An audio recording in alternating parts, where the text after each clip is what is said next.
Um, it may be 14 below in Fort Kent, but today is actually the first official day of spring because, as you all, I'm sure, know, pitchers and catchers report for the Red Sox today in Fort Myers. So it's all uphill from here. It's all going to be great, warmer from here. Beth, could you please call the roll of the committee? Yes, trustee Cates, Here. trustee McMahon, Yes. trustee Flood, Here. trustee Michaud, Here. trustee Riley, Here. trustee Kane, Here. trustee McCarthy. Here. I think that's everyone.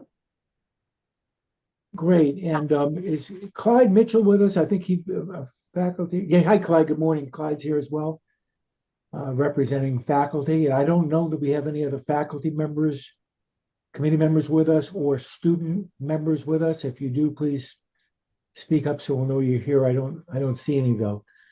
So let's move ahead with the agenda. The first thing on our agenda is something we do every year. It's the FY 2024 this year annual report on gifts, fundraising, and endowments. And I know we're going to hear from a number of people, but Darla Reynolds is going to kick that off, I think.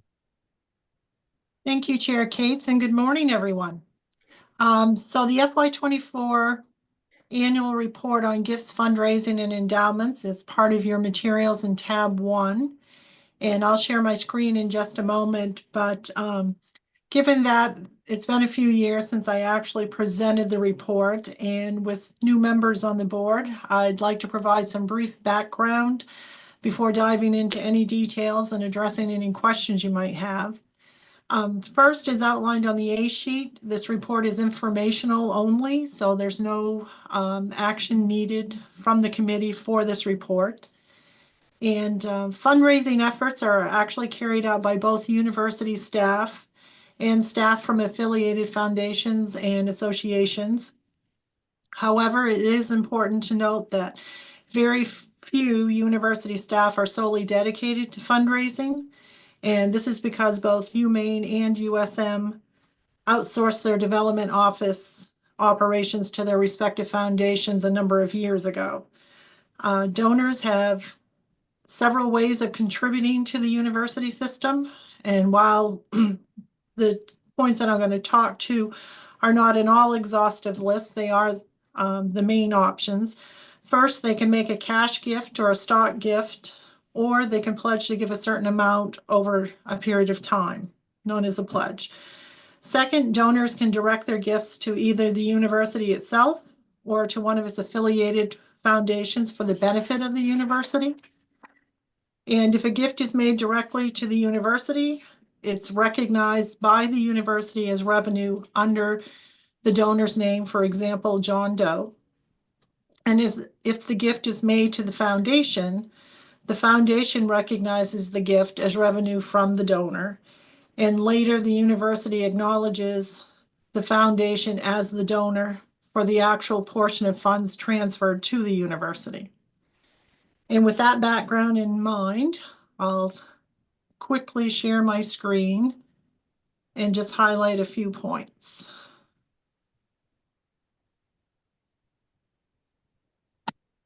And hopefully everyone can see that. The report is divided into 3 parts. The first part includes gift revenues and balances for the University of Maine system only. Part 2 includes gift revenues and endowment balances for the affiliated organizations. And Part 3 includes a brief update on capital campaigns. And I'll jump forward to page 3.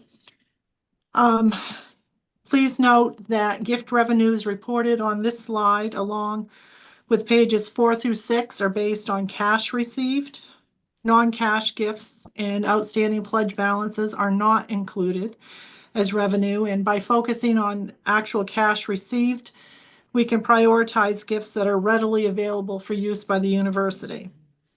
Now, looking at the graph here on page 3, you can see that gift revenues tend to fluctuate significantly from year to year. And this variability is often tied to whether there's an active capital campaign occurring and the number of capital projects being funded. And for example, the increase in gift revenue from FY23 to FY24 is largely attributed to gifts received for the construction of USM Center for the Arts. And jumping ahead to page 7, you'll find here a 5-year breakdown of unspent gift balances categorized into 3 areas. The largest category is endowment market value, which, as you can see, is $162 million at the end of FY24. I'd note that $73 million of this balance represents the original corpus, and it's therefore non-spendable.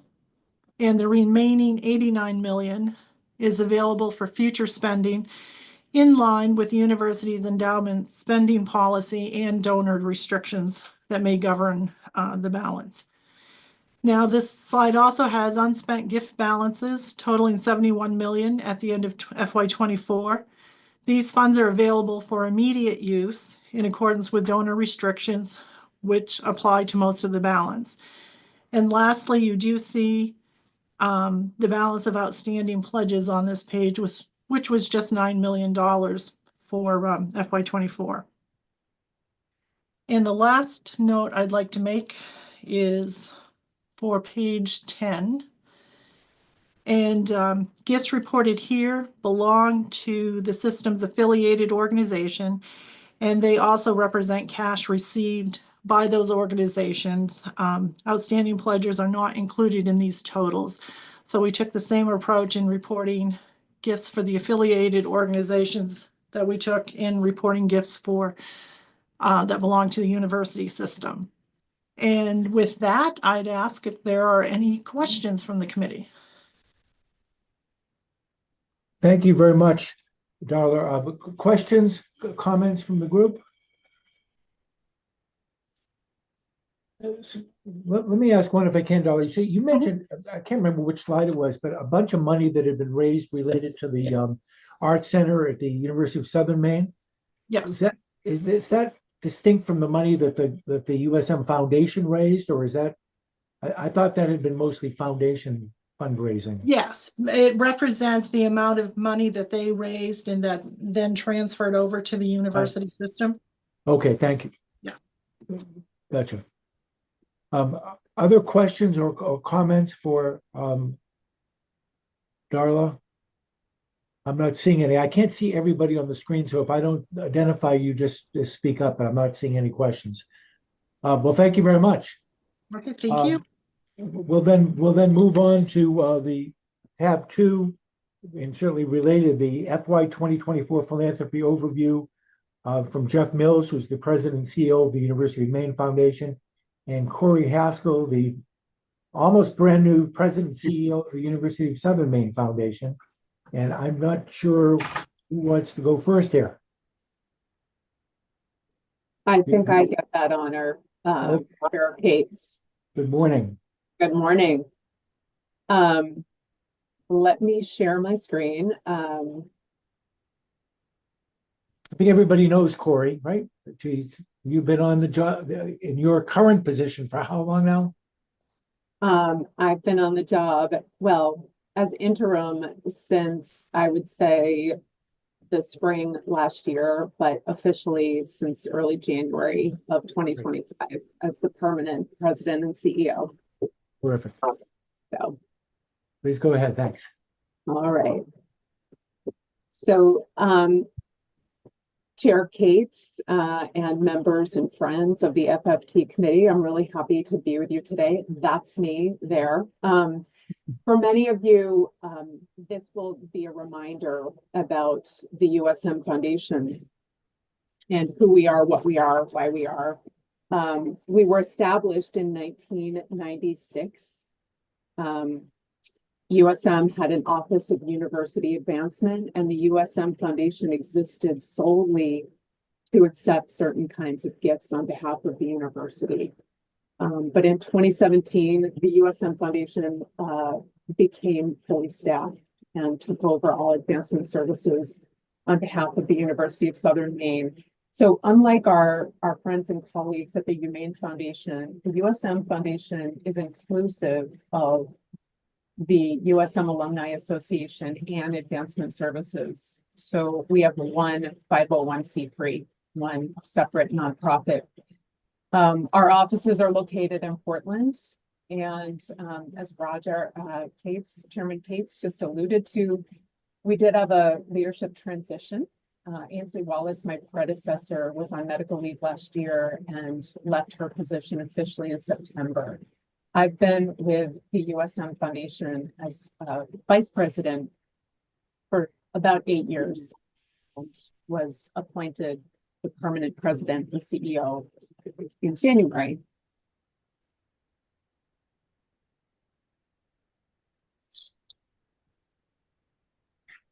So, folks will no doubt remember that the USM Foundation closed the Great University campaign about a year ago. The Great University campaign was the biggest fundraising campaign in USM history and the most successful.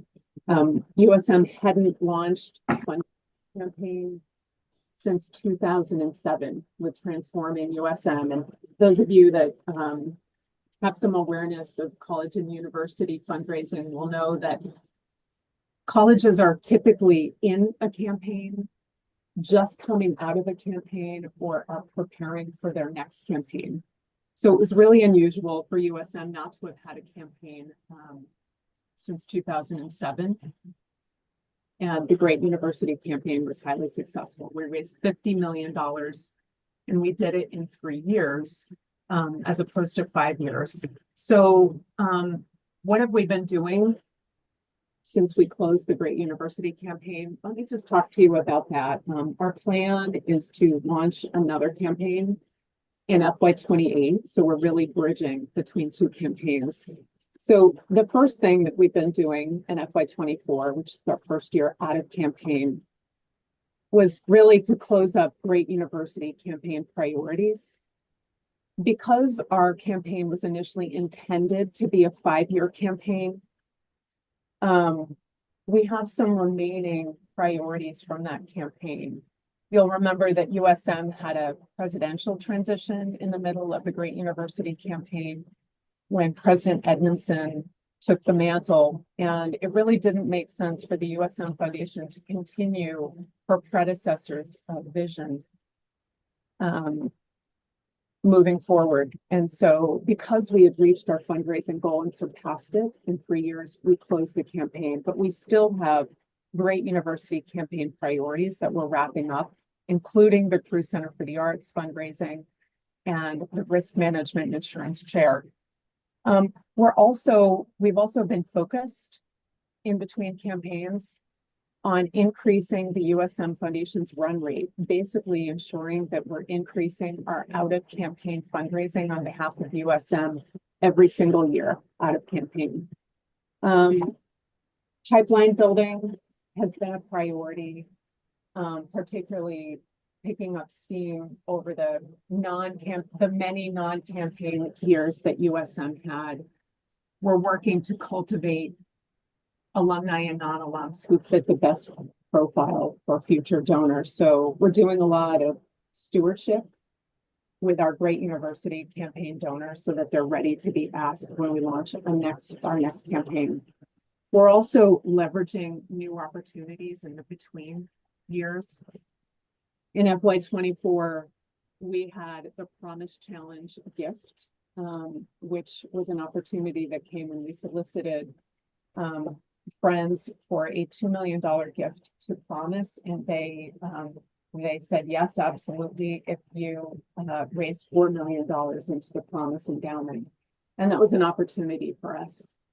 The esports arena fundraising was also an in-between campaign opportunity for the USM Foundation in FY24. Town and Country Federal Credit Union gave us a $750,000 gift towards the creation of an esports arena on our Gorham campus, an opportunity to match that with new donor dollars. And then finally, in FY24, bridging the 2 campaign gap, we've been really focused on mastering the fundamentals. That is so that we're firing on all cylinders when we're ready to launch our next campaign. So how are we doing that? We're focused on annual giving and really deepening our partnerships with USM departments and programs, making sure that we strengthen a culture of philanthropy at USM, making sure that everyone at USM knows that philanthropy belongs to all of us and will require all of us. We're also working to build a plant giving operation, and that started in FY24, which hasn't existed at USM before. We hope to be with you in a decade, having realized a $45 million estate gift like our colleagues at the Humane Foundation. And then finally, in this in-between time in FY24 and beyond, we're working to find where the big donor energy is. Doing a lot of listening to our donors, and also needs assessment with President Edmondson, her cabinet, and our colleagues at USM, where our priority should be in the next campaign. So where did we land in FY24? We raised about $7.3 million, which met our record-breaking pre-campaign high water mark from FY19. And that was important because the USM Foundation was also in the middle of a presidential transition itself, and basically without our chief development officer in FY24. So the fact that we met our last high water mark was important. The thing that I want you to know is that in FY24, we have increased our annual fundraising goal. So year over year, the USM Foundation wants to be raising more out of campaign. So FY24, we raised 7.3 million. Our goal for FY25 is 9 million raised.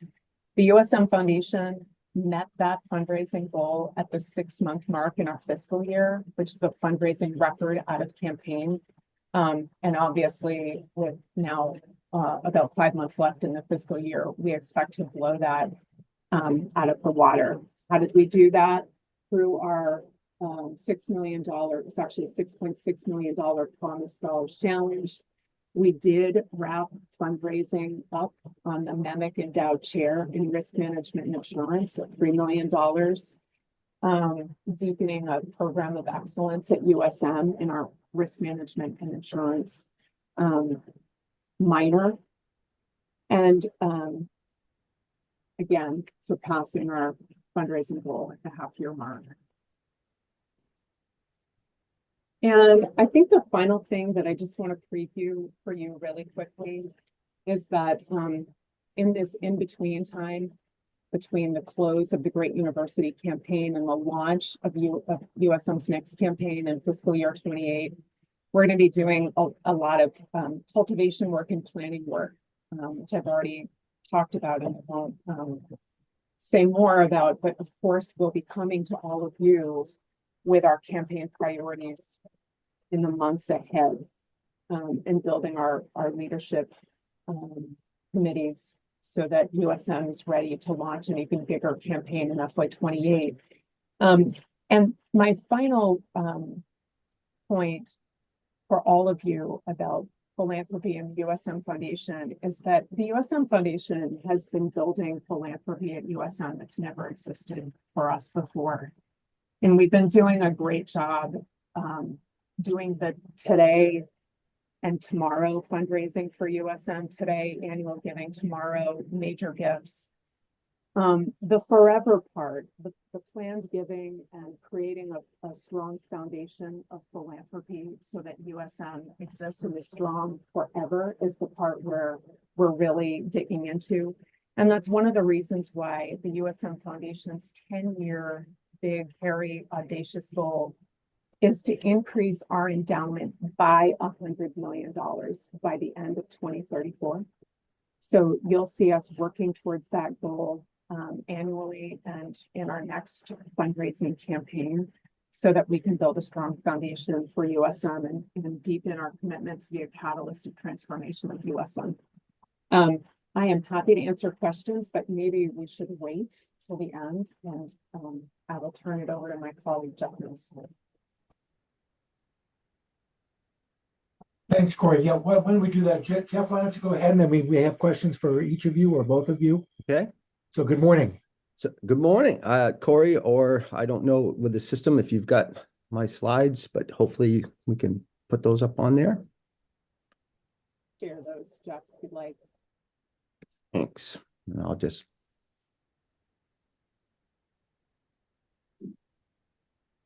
One of the things we run into with these types of presentations is that we have several people who have heard from us many years, and we have some people that are quite new. So it's always a challenge with how much information to give and how much not to give as we do the presentation. So if you come up with questions afterwards, that's probably where we can answer those who have questions that we didn't cover.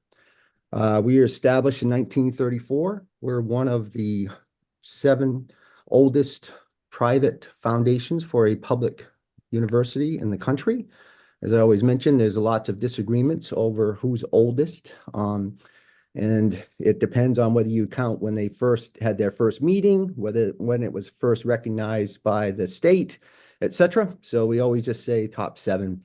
And it's an independent 501c3. We, as with anybody that's been in kind of advancement roles over the last 20 years, there was a big movement to have the universities cover all of these services probably 20 years ago. And now there's been a big shift back toward having independent foundations handle a lot of these types of activities because of being able to keep anonymous donors, that they are able to do much more political activity for bond issues, and other types of issues that you have out there that you do not have to deal with the state regulations as much as you do if you're a separate 501c3. We have the 2 locations here in Orono, where probably 3/4 of our staff is, and now in the beautiful facility at the main center at 300 4th Street. And that has been a real help to us with being located right in that area. We've been in the Portland area for going back some 3 decades, but being in the Old Port has been great. And in that facility, it's been extremely impressive when we've taken people on tours, when we have our investment committee meetings there, when we have our board meetings there, et cetera. It's been a great location for us. Can't say enough about that location. Those of you that see my presentation every year, I keep saying I don't think this will keep happening, but it has. So once again, we broke all records for fundraising for this past year. We had over 100% increase again in fundraising. As you heard earlier with the presentation from the system, they do cash. When you're in fundraising, you do cash and pledges, usually over a 5-year time period, because so many of your major gifts, particularly for capital projects, have to be given by donors over a few years to allow them to spread out their payments. So under the CASE standards, which is the Council for Advancement and Support of Education, and the VSE, Voluntary Support for Education, we have to report our numbers each year from our audit. Our auditors are very done, and we provide our audit to the system for their numbers to be able to be included, our numbers to be able to be included in their audit reports. So this is the breakdown, and you'll see it's extremely healthy breakdown of where our gifts are coming in and how they're coming in. And you'll see that we did over 95 million in gifts and pledges.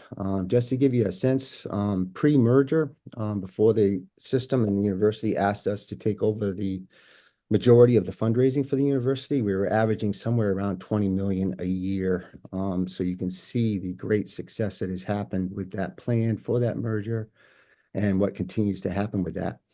The other question that often comes up is, well, yes, that's great, but what about the Alphons? So even if you took the Alphon money out, as you can see, you'd have almost 70 million that is raised without counting the Alphon dollars. But of course, you would never do that because we don't get the Alphon dollars. Those gifts are not hard pledges. Those are grant challenge pledges. We only get that money if we raise the matching money for those gifts, as you know, with the contract that was signed by the Chancellor and President Farini Monday. So, incredible year again with all of the giving and very good on the spread of our dollars. Just to give you a sense, those of you that I presented before, usually you hope for about a 95% rate of return on pledges that are made. We have traditionally at the University of Maine averaged over 99% of all pledges that get paid. And it looks like for the Furlan campaign, for the new engineering building this past year, it looks like we're going to have 100% fulfillment of all pledges. So as you can see, that's why pledges are allowed with this, is because they are almost always paid, and University of Maine, almost 100% of our pledges always get paid. Next, please. So you can see the incredible growth, of our fundraising. It's just phenomenal. Can't say enough about it, but that's just me saying that. But it isn't. If those of you that have been here before, you know that we had Alexander Haas, the national firm, come in to take a look at us a couple of years ago, and they just, as you saw from the quotes that I provided from that and shared when they met with the president and everybody else, the term was remarkable growth that they had there. The university president, and along with us, with Joan Farini Monday a few years ago, we had Indiana University come on campus for several days, mostly with Zoom presentations, but to work with their Center of Philanthropy with us. And again, just remarkable comments on our growth, and particularly for the size of budget that we have compared to our other New England and other peers with our overall budget. It's several $1 million less than even any of those, URI, UNH, any of those. And then just this last month, the Provost office, along with Emily Haddad, our Dean for College of Liberal Arts and Sciences, had consultants from, holding up the book here, but Conley and Shaker come on campus. They also met with me, with Matt Mullen from my staff, who helped arrange that with the Provost office, and Emily Haddad, for them to come on campus and meet with our gift officers and the deans in the Provost office. And they again said, your numbers should be somewhere around, if you look at your peers, around $20 million a year. How do you account for all the remarkable success that it's changed? And basically, it's just a lot of changes with our stewardship, other items that we do.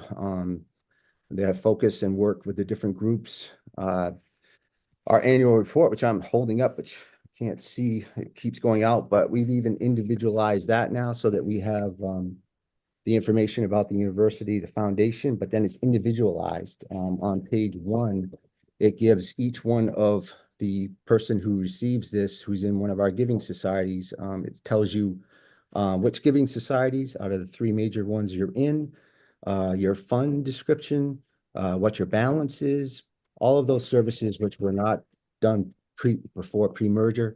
Each one of the funds that we have now receives an annual statement. Each one of the donors in our annual giving clubs now receives a tax letter every year, telling for their tax deductible gifts to help them with their being able to do their taxes.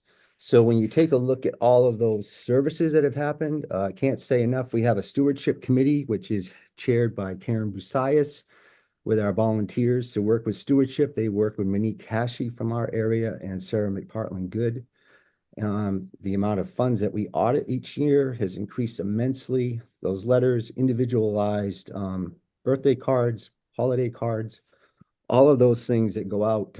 It's really the key. If you look at all of the major gifts that we've been getting that are principal gifts over the last few years, all of those people are people that have worked with us for years and been stewarded with us over the years. This past year, we had the largest academic gift in the university's history, $17 million. And that was for chair in mathematics and engineering. We worked with the president. That donor was anonymous, but we worked with their legal counsel and everything else. And they took the president's suggestion of doing the chair in mathematics, which is her background, which is great. That happened to be the background of the donor. also, when they did their major at the University of Maine, and then we did the other one in engineering. So we were able to work through the president's office with the deans and the provost's office on that gift. And we also had the largest gift in the university's history for athletics also, which was 17 million Labatt gift. And that helped us and is going to continue to help us with particularly Title IX issues on this campus. And they named the gift with that for the women's softball facility here on campus. So incredible growth, continue to see, and can't say enough for how well it has been to have such a great staff that works so well, and all the people that have been involved with us with those major gifts, from the chancellor's office down through the president to deans, directors, everyone else. It really takes a complete team to be able to have fundraising at that level, and thank you all. Jeff, thanks very much. Thank you both for those presentations. Let's open it up for questions from members of the committee to either one of them, or back to Darla. Questions? Come, let's see. Oh, sorry. I'll go after Trish. Oh, yes, Trish, I'm sorry. Emily, No. once again, your hand is in the window and I couldn't see the color contrast, but I'll get you. in I'm just a very sec. hard to see. It's okay, It's true. especially in winter. It's okay. In aging eyes. Thank you, Emily. That was great, both of you. Thank you. It strikes me as two different strategies from the two foundations that Corey described more targeted, go for funding for a building, go for funding for Promise Scholars. Jeff has a long tradition of cultivating people. Am I right about that? Are they different strategies? And I had two specific questions. One was just, Corey, I'd like to know the pledge realization of your numbers. Jeff said 99%, which is great. And I forgot my second one, so we'll leave it at that. I'd say for us, it's a combination. One of the most critical things is, as soon as possible, we always try to work with the university to come up with their priorities. Right now, obviously, the biggest part of that for us is that the system and the university has already decided that we've got 520 million in priorities, which is more than double the amount of any priority goal we've ever had in the university's history with the Alphon Challenge. So we have to start with that, because we already, just like if you went into a bank and you were trying to add on to your house, they're going to ask, what are your current responsibilities for what you have to pay for? So we have that. And now we're trying, as we testified here back a few years ago, it was not the usual process for that. Usually you have best practices of budgets, your plans, feasibility study done before you sign those types of contracts. But because of the Alphon schedule, we didn't want to miss the opportunity to get that money. So we have been working very hard. I want to give a particularly shout out for our campus with Kelly Sparks, Jude Killey, to develop those budgets for those priorities. And we are continuing to work on those 4 major buckets to get all of that done. And then we'll be adding other priorities from that. But we always work with that. And then obviously individuals come from that you try to match up with those particular people. One of the things that's always hard with fundraising is, I always talk about, it's very similar to going into a restaurant. You have your priorities, what you would call in a restaurant your specials of the day. We try to present that to every donor, that these are the priorities we're working on that we think would fit within your area. But just like with people at a restaurant, many times they like that. They want to know what your priorities are, but there many times the president and us have been working with one of our major donors. We're just about to announce a major gift with that we were hoping they would go with the priorities in a different area, but they decided they didn't want to do that. So just like that, at a restaurant, they might decide that they want to go on to the general menu, or they might want to even order off the menu, as I said before. So it's important to have those priorities, because you want to start with those and try to get people to go there. But that's kind of how we work it. Corey. Trish, thanks for your question. The pledge realization for the USM Foundation is just over 90%. And if I'm understanding your question, I think that the USM Foundation is, I think you're asking about what we're raising money for versus the way we're raising money. And I guess what I would say is that the USM Foundation has been playing catch up in a lot of ways on USM philanthropy over the years. There were dark days in USM fundraising that are long behind us, and we've had to do catch up. There are lots of priorities that we've had to jump on. But what I would add is that we think that part of our culture is really about the people. We consider ourselves a relational and not a transactional operation. We're a little bit thinner when it comes to staffing. So our stewardship operation is one person deep. I think that's a difference between the USM Foundation and the UMaine Foundation. They have a deeper program and a longer history. We just got our first dedicated stewardship person on our staff about 3 years ago. And that's one of the reasons that our big, hairy, audacious goal is to increase our endowments by $100 million by 2034. We want to earn the right to grow and invest in stewardship and invest in alumni engagement and invest in annual giving so that the USM Foundation's operation is not one person deep in department. So I hope that answers your question. I hope you didn't take it as a criticism at all. I actually thought it was kind of punchy and strategic, the way you've been raising money. Yeah, But I understand that I would developing- also mention, Trish, that the difference in the professionalism of USM once Aizen Wallace came in and now with Corey has been awesome. And it's really great to see. I will say one of the things that's always difficult about this presentation, and Corey and I have talked about this, Ainsley and I have too, is that you have us both to go together, which is great.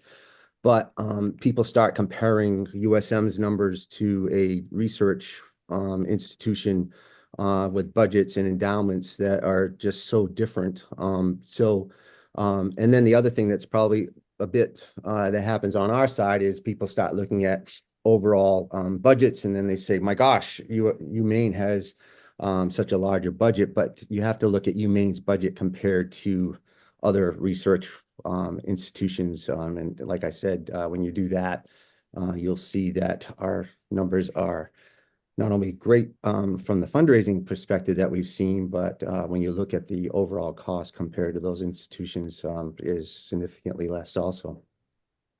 Thanks. Emily. Thank you, Roger. I'm not going to ask a question. I'm going to just make a comment, which is I love this presentation every year. It's a reminder of how lucky we are to have so many people and entities working on behalf of priorities that are impacting students in a positive way and the ability of our campuses to grow.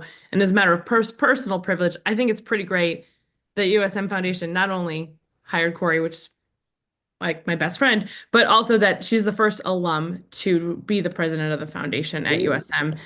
Jeff, of course, is an alum, and UMaine's foundation has had alumni as presidents, but Corey is the first very proud, aggressively proud USM Husky, I can tell you from experience, to lead this foundation, and I think it's pretty awesome. So I appreciate the moment of personal celebration.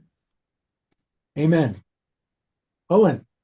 Yeah, thanks, Roger and Jeff, Corey. Great job. It has been a fantastic few years here for both foundations.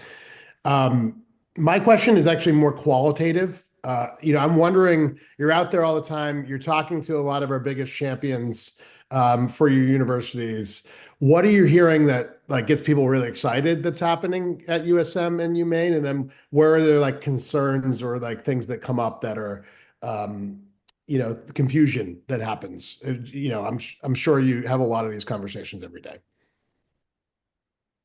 Yeah, I don't know. I'll jump in. I'd say the chancellor has been right on with people who come to the campus. They're so impressed with all of the great bells and whistles and new things we're doing. But when they go and look at some of the older parts of the campus, the deferred maintenance is definitely something that is ripe for us to be trying to look at and how we move forward. I think when you look at the hotel that's open on campus, other creative ways that we can think of to try to deal with that issue. It's not an easy thing many times to get donors excited about deferred maintenance, but if we sell them on what's going to be new in those facilities and those types of things, I think we'll have. And obviously, just getting back from the Association of Governing Boards, national conference and everything else, everybody is trying to figure out what is coming down with all these executive actions from the President of the United States area and how that's going to affect higher ed as we move into the future. So, and then there's a lot of concern also about DEI and whether we're going to have to go back through all of our fund descriptions and take a look at whether or not we're going to be in compliance with court rulings on DEI for the future. So that's another thing, just like we had to do many years ago with gender issues when we had to do that. So I think there's a lot out there. The other thing that we're trying to figure out is where athletic especially Division I programs are going now, that you are able to offer marketing dollars to the athletes. And are we going to have to get into raising money to support the paying of money for marketing dollars for athletes in order to be competitive at a Division I level institution? Those are huge things that are out there that are going to challenge us over the next few years. And I'm sure we'll come up with great answers, but those are some major ones. I would agree with some of the confusion points that Jeff just brought up. When it comes to USM specifically, I think there's a lot of positivity in the community about the Portland campus transformation. You know, it's just so visible, and you know, the McGoldrick Center and Portland Commons and the Crew Center for the Arts and the new parking garage is just changing everything for USM. And I think there's a lot of energy and excitement around USM's future. When it comes to pressure points, I guess I would say that we hear from employer partners specifically about speed and responsiveness to workforce needs. That is something that we hear when we're out on the road talking to employers. Why is USM or the UMaine system not addressing our needs in the time that we need them? One of the other things that I would say is that we hear that workforce partners would like more STEM focus in the southern part of the state. So that is a thing that we've heard often. And then finally, I do think there may be some confusion, and this is, you know, not necessarily our, you know, under my auspices, but there is some confusion about the main center and what it is, what it's for, what are we doing? And that feels like something that is a messaging and branding opportunity for us to get tighter on. So I think that's how I would answer your question. The other thing that I want to add is that thank you, Member Kane, for your words. And I would just add that Beth Shore was the president and CEO of the USM Foundation during transforming USM and was an alum. That's right. That's great. And she has just from Florida joined the USM Foundation's Development Committee because she's really excited about what is going on at USM and she wants to be a part of it and start a Florida fundraising squad for USM. So anyway, just wanted to add that. Thanks. Owen, you all set? I'm great. Thanks, Roger. Okay. Other questions, comments? Jeff, let me ask you, you alluded to it a little bit, but probably should know the answer by reading the newspaper, but the kinds of things the administration in Washington is talking about, I guess it's taxing endowments over a particular level. Is that something which could possibly implicate the University of Maine Foundation? Yeah, it's a good question. The answer, depending on how you look on it, is good news, bad news. The good news is we are not over $1 billion in endowment. So that's the number they've been aiming at in the past. The other good news for us is that we are now over $500 million in endowment. And if you take a look at that, basically in the state of Maine, we tend to be Bowdoin way up there with endowment, Colby second. Usually we're either third or tied about with Bates, which is pretty amazing when you think about that. And so, and then you have to drop down about $500 million before you get to UNE and any other institution in the state that even comes close to us for endowment. So the good news is not yet, but we doubled our endowment since I've been here. So I anticipate we'll double it again, hopefully over the next 7 to 10 years. That's with paying out. We've been able to do that, pay out the money that we have to pay out, and we've been able to double that amount with our returns and fundraising. The other thing that could obviously be out there at some point is if we have a huge correction in the markets like we've had before. That's always something that you worry about that's out there. But the good news is not right now, they're not talking about it at our level. But the other thing I think is very confusing with a lot of people that I see in government particularly is that particularly at a public institution, 99% of the public institutions in New England and beyond, usually it's around 98 to 99% of the endowments are restricted endowments. They're not unrestricted money. That's money that you, as like with my fund, Emily's fund, Trisha's fund, you've already said what that money is supposed to be spent for, and it is being invested for that for the future. It's not something you can just pick up and move to some other area. The donor is already legally set that up. And I think a lot of people think that this is just playing around money that's just sitting there doing nothing, and that people can tax it somehow. In essence, you're taxing the donor's money that was given as a charitable gift. And a lot of people don't seem to understand that. So it's an interesting discussion that will continue to happen out there. And good news again is right now we're not a target, but that doesn't mean we won't be in the future. Thanks, Jeff. Can I follow up, Roger? Because Yeah, I please, wonder, go ahead. when you look at Darla's chart, we aggregate as a system, but in fact, the money is held by independent nonprofits. Is there a way, is there value added to have the money separately among different foundations? Might that protect us should you both grow? Yeah, again, Corey can answer what she, yeah, I think it might. The other advantage that you sometimes get if you have all of your money pooled together is that you sometimes are able to get into different investment options, because sometimes they require you to have a certain minimum amount of money to invest to get into those. The advantage of not having all of your dollars or eggs in one basket, somewhat to speak, is that you might have more diversification, although almost every university's portfolio is going to be quite diverse. But those are some of the things to consider with that.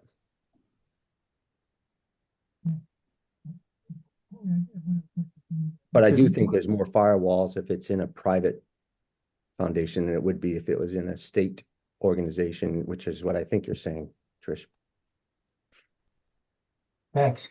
Corey, I did have one other question for you, and this is a little more nuts and bolts. There have been a couple of projects at the University of Southern Maine where, due to cost increases for the project, the foundation is being asked to do more to fill the gap. And I think the Crew Center is one. I think you mentioned esports is another. I know we've got an agenda item later today talking about the Steinway program. You feel comfortable that the foundation is going to be able to fill those gaps, raise the additional money it's going to be required to get these things over the finish line? If you're talking specifically about the Steinway project, I should ask you, I think they're Well- different by project, Roger. I Okay. mean, the Crew Center for the Arts, we had a feasibility study at USM that kind of told us that we could raise $15 million for that project, which we surpassed by a lot and raised $25 million, which is a lot in the humane system for any capital project raised. So, I think that we're going to need a longer runway to finish fundraising for the Crew Center for the Arts, and we're working with USM on that right now. It's probably going to be an extra year, but I feel confident that we're going to get there.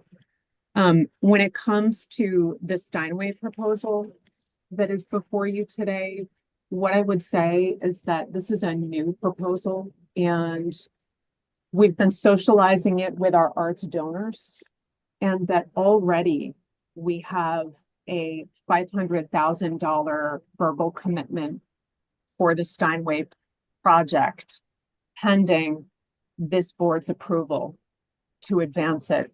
It's a challenge gift. The USM Foundation needs to raise $250,000 to trigger the gift, but we feel confident we're going to do that. What I would add about the Steinway proposal is that, Roger, are you trying to weigh in here? Sorry. Did I lose Roger? Okay. I'm going to keep on going and hope that he's there. What I would add about the Steinway proposal is that one of the benefits of USM becoming a certified Steinway school, the first in Maine, the first in Northern New England, the 250th certified Steinway school in the country, is that it gives us access at USM to higher level arts donors.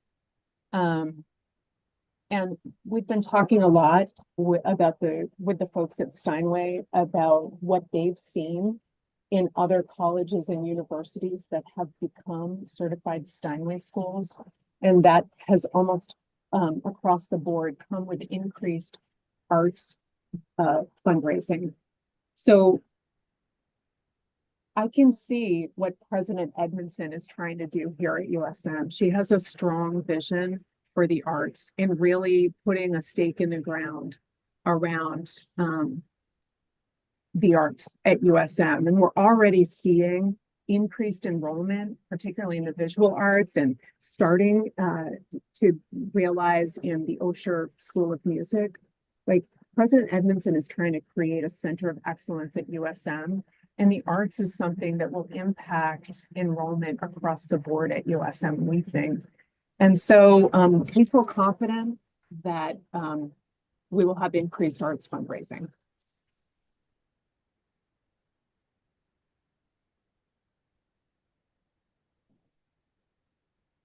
I think I see the chair back at the bottom of the screen. Yeah, I'm sorry. We just lost our internet here at the office, so I'm on cellular data at this point. Sorry about that. And I missed Corey's brilliant answer, but I'll ask someone later to pick it up. Where are we now?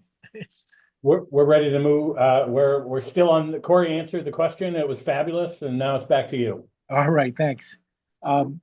And I forgot to mention, Corey, and you don't need to update your answer, but the other challenge you were assigned was additional fundraising for moving the art program to a new building there. But I'll catch up on what your answer was. I can't see the screen, so if there's any other questions, people, please just feel free to speak up. Not hearing anybody, so I think we've now completed that agenda item. And again, thanks to both Corey and Jeff. And again, Corey, congratulations. So we'll move on to tab 3, the parking garage maintenance project. And President Edmondson, good morning. Good morning, Chair Cates. And so I do want to thank Corey, actually, before I move on to this item. It's been really just such a pleasure to work with her in this new role, and I'm so optimistic about the work that we will do together. So thank you, Corey, and thank you for a wonderful presentation. The University of Southern Maine is the only university in Maine that has parking garages, and we have 2 of them and they require maintenance. And so this item is about maintenance to the parking garage that is attached to the Abramson Center. So I will turn it over to our Vice President and CBO Justin Swift for more detail on that. Thank you. Thank you. Good morning. So this agenda item pertains to our older parking garage, which is now exceeding 20 years old. So it's coming due for some preventive maintenance. We did have a condition assessment performed just over a year ago to identify needs and help prioritize what we should be doing. For this agenda item, this is a multi-phased work that needs to be done with the parking garage, but for this initial phase, it's to address waterproofing and structural repairs on the upper level, the top level of the parking garage. One of the reasons that we selected to go in this direction is the upper level is open to the weather. And so when it rains, it snows, everything seeps down into the lower levels of the parking garage. So waterproofing it and addressing other maintenance needs, starting with the top level, will minimize future damage, potential damage below the structure. So this project right now this first phase is $850,000. It's part of our capital plan. So this is something that we were planning to do. So I'll open it up to any question. Thanks, Justin. And again, I apologize. I can't see any of the rest of you at this point. So if someone has a question, please speak up. And I'm not hearing anybody. So unless there is, I'll read the text of the proposed resolution that the Board of Trustees acting through the Finance, Facilities, and Technology Committee authorizes the University of Maine system acting through the University of Southern Maine to expend up to $850,000 for repairs to the parking garage attached to the Abramson Center located Portland campus. Is there such a motion? Please speak up. So moved. Second. Moved by Trustee Michaud and seconded by Trustee Kane. Any discussion on the motion? Seeing none, Beth, could you take the roll call vote, please? Yes, Trustee Cates, Yes. Trustee McMahon, Yes. Trustee Flood, Yes. Trustee Michaud, Yes. Trustee Riley, Yes. Trustee Kane, Yes. Trustee McCarthy, Yes. motion carries. Thank you. We'll move on to the next agenda item, tab 4 in our materials, exterior Russell Hall renovation, again at University of Southern Maine. President Edmondson. Thank you, Trustee Cates. And so this is about exterior renovation to Russell Hall. Russell Hall originally was a gymnasium on the Gorham campus when Gorham's campus was a state normal school. And it's in need of some attention, and I'll ask Justin to provide some more detail on that for us. Thank you. Justin, good morning again. Morning, thank you. So Russell Hall is a 1931 Tudor revival building on our Gorham campus. It currently houses the theater department. We have identified the need for this building basically to redo the exterior envelope of the building. So this request would be to repoint the brickwork, the exterior brickwork, and a new roof on the building. So the request is for $975,000. It was part of our capital plan, so it will be funded with E&G funds. Any questions? Thank you. And by the way, I forgot to ask you before, I don't think you mentioned it, but the parking garage maintenance project is also part of your capital plan? That's correct, yes. Thanks. Questions for Justin about the Russell Hall project? Speak up if you have one. One question for each of these, Justin. It's certainly not just the University of Southern Maine, but it's the story of the world in the 2020s that it seems like every project exceeds its cost because of unforeseen circumstances or the increased cost of construction materials or whatever it is. Do we have any cost increase contingency built into this project as well as the first one that is the parking garage project? Yes, we do build in about a 10% contingency into our projects. These assessments, but the parking garage assessment was just done last year, so that I'm pretty confident that the estimate that we have is current. The Russell Hall assessment is a couple of years old. But Maybe you're still relatively confident in the number. I am. Okay, thank you. Other questions on this resolution? I'm not hearing any, so let me read the text of the proposed resolution. That the Board of Trustees, acting through the Finance, Facilities, and Technology Committee, authorizes the University of Maine System, acting through the University of Southern Maine, to spend up to $975,000 for exterior repairs to the envelope of Russell Hall located on the Gorham campus. Is there such a motion? So moved. Second. Moved by Trustee Mishu and seconded by Trustee Kane. Is there any discussion on the motion? Seeing none, Beth, could you take the roll call vote, please? Yes, Trustee Cates, Yes. Trustee McMahon, Yes. Trustee Flood, Yes. Trustee Michaud, Yes. Trustee Riley,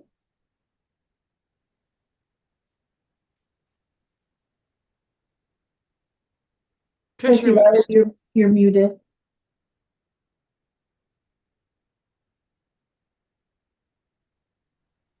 Sorry, yes. Trustee Kane, yes. Trustee McCarthy, Yes. the motion carries. Okay, Okay, thank you. If you just have one moment, please. Back on the my computer, I think. Can everybody hear me? Yes, okay, thank you. All right, so that having passed, we'll move on to the next agenda item, which is at tab 5, relating to the Osher School of Music, the Steinway Piano Financing Project and Reimbursement Resolution Authorization. And turn it over to someone who knows something about Steinway's, President Edmondson. Thank you, Trustee Cates. Typically, when we have agenda items on FFT, I introduce it briefly and turn it over to Justin. In this case, I'm going to talk a little bit longer. I have 4 points that I want to make so that it's understood with this committee what becoming an all Steinway school will mean for the University of Southern Maine and particularly for the Osher School of Music. Becoming an all Steinway school will enhance our music programs and elevate our reputation for excellence. With our new director, Dr. Kyle Nielsen, we have great momentum and we are on our way to becoming the top public music school in New England. All Steinway status will not only reflect decades of excellence by the Osher School of Music, but it is also necessary as a companion to the quality of the Cruz Center for the Arts. The level of detail in that building is truly world-class. I'm excited for all of you to see it, and our equipment, particularly our pianos, should match it.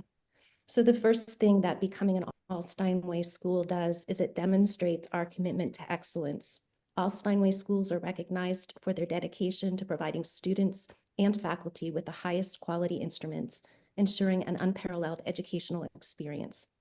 Steinway pianos are renowned for their rich sound, their incomparable tone, and the pristine touch, which I can tell you is like no other piano. I tell you that from firsthand experience, and they inspire students to achieve their artistic potential and prepare them for professional success. Steinway is the industry standard for pianos, whether they be piano concertos with a symphony orchestra, chamber music, solo vocal music, or major choral repertoire. So they do serve more than just the piano students. And Steinway communicates not only a commitment to excellence, but also the level of seriousness with which an organization takes its work. We are a serious music school and we need to act as one. The second point I want to make is that it provides an enhanced student performance and recruitment. A survey of all Steinway schools revealed that students perform better in competitions and they demonstrate improved technical and artistic abilities when using Steinway pianos. Having all Steinway status will also contribute to increased recruitment and enrollment. 96% of academic leaders who have Steinways reported increased enrollment requests, and 94% noted the ability to attract higher quality students due to the all Steinway designation. When we had the Cruz Center for the Arts in front of this committee and the Board of Trustees, we predicted that we would have a 10% increase in our music student enrollment. This year, we have a 46% increase in our visual and performing arts, our fine arts programs. And so this status will even further our potential to increase enrollments. The third point I want to make is that there are faculty and institutional benefits. The All Steinway status helps to attract top-tier faculty and international students that will enhance our university's global reputation, and it contributes positively to our reputation. This also provides long-term financial benefits as Steinway pianos are appreciating assets. And then the final point that I'll make is about fundraising and increased external revenue. Corey's touched on this a little bit, but becoming an All Steinway school can foster community support through fundraising campaigns for piano acquisition and maintenance. This initiative can strengthen ties between USM and its local community while promoting arts education. We will have access to different donors, as Corey mentioned, and we have only quietly mentioned this initiative over the past few weeks and already have a $500,000 commitment with a $250,000 match. It will allow us to attract different groups to use the Cruz Center for the Arts, which will increase our revenue through residencies, touring groups, summer projects, other opportunities. And so in sum, achieving All Steinway status will position USM as the leader in music education by providing superior instruments, attracting talented students and faculty, and enhancing our reputation. So thanks for letting me talk a little bit longer than I normally do, but I felt like that context was important to provide. Thank you. Thanks very much, President. Questions? Yes, Owen. Yeah, thanks, Roger, and thanks, President Edmondson. Got a few questions, so bear with me here. So one is the loan. How much per year will that be that we'll have to cover with philanthropy? Like that was, what's that work out to? Two, and I think Corey was covering this a little bit, but how confident do we feel? And these are questions in my mind are all around risk, right? Like how confident do we feel that we can raise that? It sounds like we've made some really good progress on that side of things. The third one was, can you expand a little bit more on the appreciating asset, which is something that I hadn't actually thought about, but the fact that, maybe that does, if we get into tough times, you could sell the pianos and cover it, which that was a good one. And then 4 was, you said a 46% increase in students. What's the rough number on that? Like how many students are in the program? I know the music program is really good at USM, so thank you for this. So sorry for all the questions at once.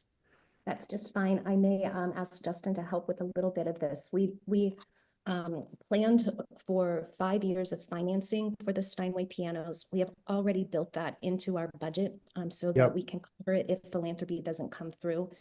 But the $750,000 will cover the first year of financing. And Justin, I don't know if you want to add any more nuance to that. Yeah, as the president mentioned, we're planning to finance over 5 years. The annual payments are about just under $620,000 per year. And then to your question about how confident we feel we can about raising the funds, when we've talked with the Steinway representative, what they've told us is that once the pianos are in place, it's much easier to raise funds for them because when people see them in the spaces, it makes a big difference. And their experience has been that the fundraising has always come through when the pianos are in place. But as I said when I opened, I mean, we've only quietly talked about this with a few people, and there's a lot of excitement around this. I mean, people who are in music and arts really understand the impact that that this has. The idea of the appreciating asset, Steinways have a routine maintenance requirement and special care that's taken to preserve the instruments. And so these instruments would last much longer than other pianos. And so the expectation is that we will have them for at least 50 years. So that investment is a long-term investment for us, and they do tend to appreciate in value. I don't have those numbers at hand, but I could certainly get those for you, Trustee McCarthy, from the Steinway folks if you would like to have them. The other thing I will say too is that we do have a couple of Steinways in our music building, but the piano rep in the Porthel Hall, the piano representative spoke about those as Stein wants, because what's happened over the years is they are Steinway They were originally Steinways, but they were replaced with non-Steinway equipment as they were managed over the years. So their interiors no longer a Steinway. And so we would be taking special care to make sure that our Steinways remain Steinways and don't become Steinwants. And in terms of the number of students, the 40%, 46% increase in our fine arts enrollment, I'll get that exact, that raw number to you. I don't have that off the top of my head, but thanks for asking about that. Great, thank you. I would like to add just a couple of comments in response to that also. And we have the resolutions for Bank of America, but this will be on a reimbursement basis. So one of the advantages of that is it gives us flexibility. And if we start to see a lot of fundraising coming in, if we have cash in hand, if we have shorter term pledges than the 5 years, we have the opportunity to be flexible with the amount we take up. It's while we're getting the approval for up to 2.8 million, we may not need all that. We also could change the term to better match the payment schedule. And if funds are really coming in and we need more flexibility, we want more flexibility and want to avoid that interest cost, we could look at an internal loan if we felt that the payment terms are really more rapid and, we could avoid the interest cost on that. Thanks, Tracy. Dave McMahon. Trustee Edmondson, sorry, President Edmondson. Where is the closest Steinway school? And is there one in the New England public land grant institutions, or are they all in privates? So can you tell us, basically who's the competition when we become a certified Steinway operator? I love that question. Thank you so much for asking it. We will be the first public institution in New England to be an all Steinway school. And we will be the 250th in the country. And so that will get us a lot of earned media and a lot of great attention. I am not aware of any, it's in New England, they're mostly privates that are all Steinway schools. And MIT, Berkeley, I could get you the list. Oh, I'm sorry. Corey just reminded me that Keene State is a Steinway school. I'm sorry. So we were not the first, but we're the best. So we'll take that. In terms of maintenance, you've mentioned that the Steinways that we already own have been degraded. Are there adequate technical support in New England for Steinway piano? I'm sorry, you were breaking up a little bit there, Trustee McMahon. Could you ask me that Is question? there adequate support in New England, technical support from Steinway to support this number of pianos? Yes, absolutely. We are working closely with a Steinway company that is based in Boston, and their representative has been to our campus a number of times, looking at the pianos we have, the spaces we have. He's actually told us that the Cruz Center for the Arts is the best building and design that he has seen for a music school. So we're excited about that too. Other questions? Comments? Thank you. Then seeing none, I'll read the text of the proposed resolution.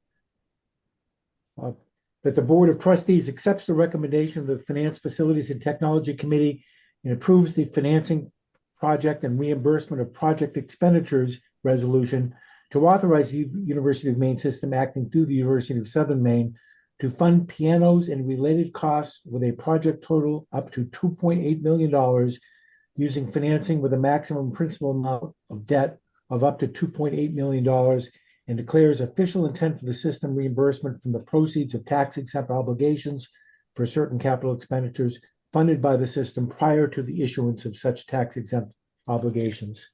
Is there such a motion?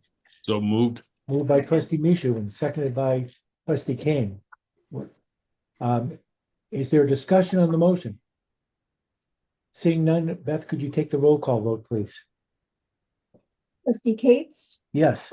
Trustee McMahon, Yes. Trustee Flood, Yes. Trustee Michaud, Yes. Trustee Riley, Yes. Trustee Kane, Yes. Trustee McCarthy. Yes. The motion carries. Thank you. Just one other note on that. In a former life, I used to work in a music business, and I just came across a contract from 1972 for the Rolling Stones to perform in Boston. And one of their requirements in their contract was a Steinway piano. So if it was good enough for the Rolling Stones, it'll be good enough for us, I guess. Yeah. Well, and if I may, Trustee Cates, I just sincerely want to thank all of you for your support. This is a big deal for us, and I really, really appreciate it. Thank you. Thank you. Moving on to the next agenda item, which is at tab 6 in our materials, the Maine Graduate and Professional Center, the Maine Center Building Renovations Project. This will be followed by a resolution. Seth Goodall, I believe, is with us. Seth? Good morning. Thank you, Mr. Chair. Good morning. It's great to be here. And just one moment, I want to say how great it is to follow President Edmondson. My uncle, Ron Cole, served in the music department at University of Southern Maine his whole career. And he passed away 2 years ago. And I just know his family, and just growing up, knowing how far USM has come, it's just exciting to see all the great strides. So thank you, President Edmondson, for your leadership. Mr. Chair, here today to seek the approval of FFT for $8.5 million to spend on construction and renovation at the Maine Center located at 300 4th Street in Portland, Maine. Just quick bit of history. As you will recall, we were in front of you in August, FFT, that ultimately the Board of Trustees for approval for the design aspect of and concept design and planning for the Maine Center are $650,000 in September. That session did serve also as an information item because we forecasted that we'd be seeking more than $5 million. So the Board of Trustees had the full information session take part then. In addition to that, I also reappeared for a quick update, which did touch on at a high level, of course, the building project in January in front of the Board of Trustees, albeit that meeting was primarily focused on the programmatic aspects of the Maine Center.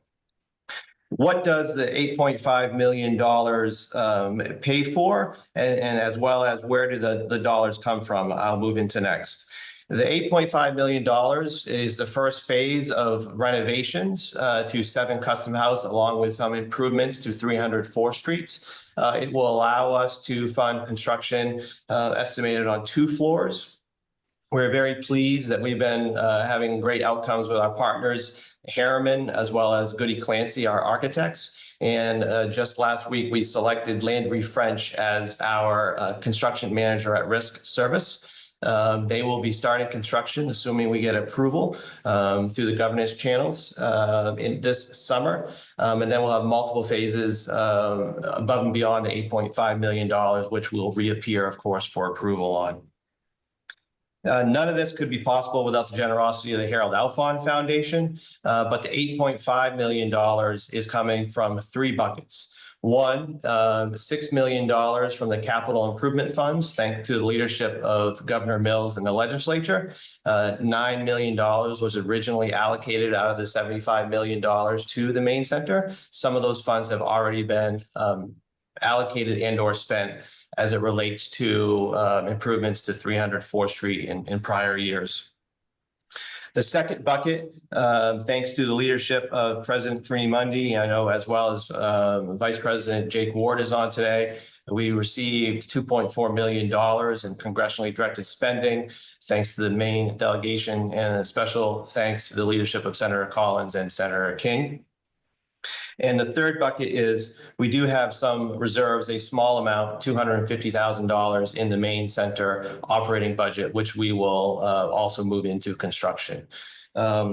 Lastly, just want to thank this committee as well as the entire Board of Trustees for their support and interest in the overall project, because this is obviously a core component and a pillar of UMS Transforms. And we really look forward to having this first phase of construction of 7 Custom House take place and be completed, hopefully, if all goes as planned, in early 2026. Happy to answer any questions. Thanks, Seth. Questions about this project or about this resolution? Yes, Barbara. Oh, thanks. Kind of asking the obvious with regard to your federal monies, congressionally directed or Small Business Administration or whatever. how confident are you and what we going to do if those monies do not, in fact, arrive in our bank account? So, Those dollars were approved last year, and we actually have those dollars in our account, and that has been confirmed. So that is not a concern for this project. hallelujah. Thank you. Thanks for that, Barbara. Other questions for Seth? Not seeing any. So Seth, again, thank you. We'll read the text of the proposed resolution. That the Finance, Facilities and Technology Committee approves the following resolution to be forwarded for Board of Trustee approval at the March 10, 2025 board meeting.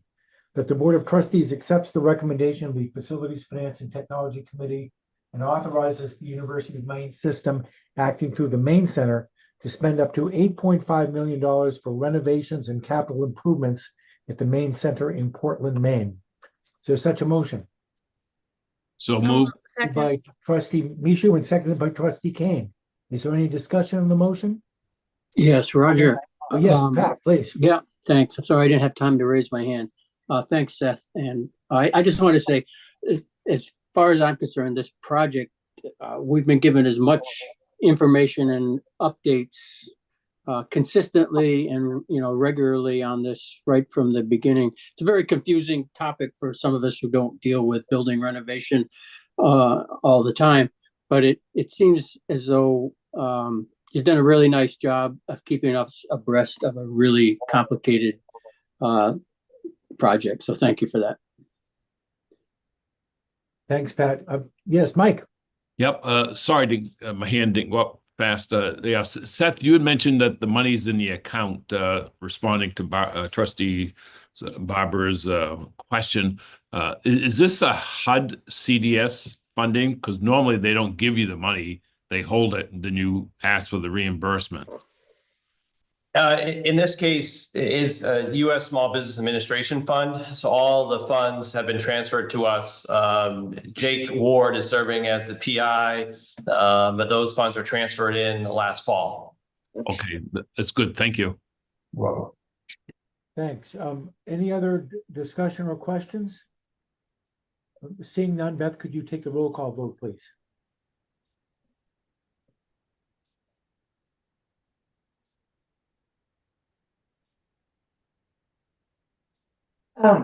Trustee Cates? Yes. Okay. Trustee McMahon? Yes. Trustee Flood? Yes. Trustee Michaud? Yes. Trustee Riley? Yes. Trustee Kane? Yes. Trustee McCarthy? Yes. The motion carries. Thank you. So thanks, Seth. We'll move on now to the item at tab 7 of our materials. Proposed Chadbourne Hall renovations at the University of Maine. Good morning, President Queenie Mundy. Good morning. Nice to be here. We put before you a request to authorize spending up to $600,000 for renovations in Chadbourne Hall. We are in the midst of a major space reorganization that's been going on for about a year now. It's a consolidation and efficiency effort. And in Chadbourne, we are relocating UMS, Human Resources, UMaine, Peace Studies Department, and the Office of International Programs. And there are some basic elements to the renovation that are turning out to be a little more costly than we had estimated. So we make this request to you, and Kelly Sparks is here and can give more detail as needed.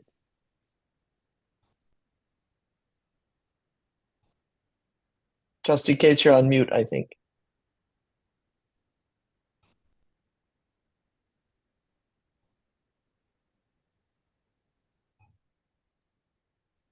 I think your microphone might not be working, Roger. You're not on mute. We can't hear you.